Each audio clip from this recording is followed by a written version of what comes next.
Praznovanje kostanjeviškega občinskega praznika, ki bo vrhunec tradicionalno doseglo slavnostno sejo občinskega sveta, z obiska vredno programsko ponudbo v sklopu živih besed tudi letos ponuja kar nekaj priložnosti za kulturne užitke. V bistvu je to en tak majhen omnibus enih majhnih dogodkov, pravzaprav majhnih po tem botičnosti, ampak velikih po srcu, ki je vloženo v to.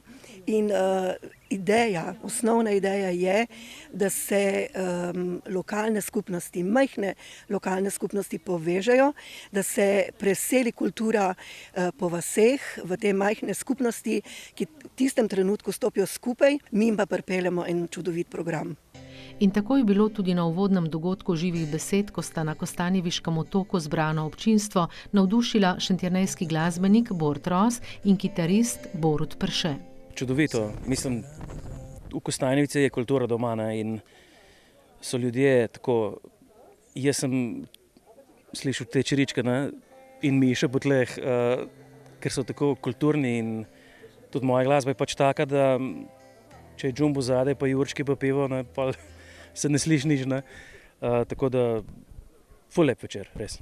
Čeprav vsestranski glasbenik pogosto stopi tudi na velike odre, svoje uspešnice najraje preigrava v prav takšnih intimnih ambientih. Taki večeri akustični so mi veliko bližje, no, ampak tudi na veliki oder moraš, ne, da se kje pokažeš, da se pojaviš, da te kdo vidi, da gradiš občinstvo, ki jim je ta glasba všeč.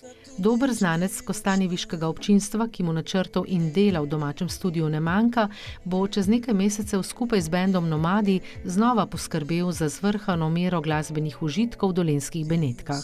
Pripravljamo en album, ki bo izšel, upam, da decembra, ampak najbrž še ne, ampak decembra bomo imeli predstavitev parih pesmi novih v kulturnem centru, tako da moramo malo reklame narediti, ne, v Šentjerneju.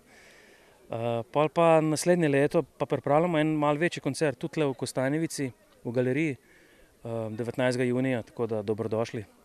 Lepega obiska pa se nadejajo tudi v nadaljevanju živih besed, ki jih ob podpori krajevne knjižnice pripravljajo Kostanjeviška občina, občinski svetniki in občani. Po Bortu Rosu nas čaka Anja Kovač, in sicer s eno čudovito knjigo o Pedru Opeki, to je res en tak človek z velikim srcem. Potem pa nas čaka čudovita Saša Pavček, neuničljiva, brezčasna. Potem pa nas čaka en tak čudovit večer pripovedništva, Breda Podbrežnik in Clarisa Jovanovič z enim čudovitim glasbenim vložkom. Zanimive karavane dogodkov po kostanjeviških vaseh torej ne gre zamuditi. Če jih zamudiš, ne bo se podaril svet se bo naprej vrtel, ampak ti si zamudil eno tako čudovito priložnost videti, kako znajo ljudje še vedno stopiti skupaj, videti, kaj naši literati ustvarjajo in doživeti čarobnost Kostanjevice in njene okolice.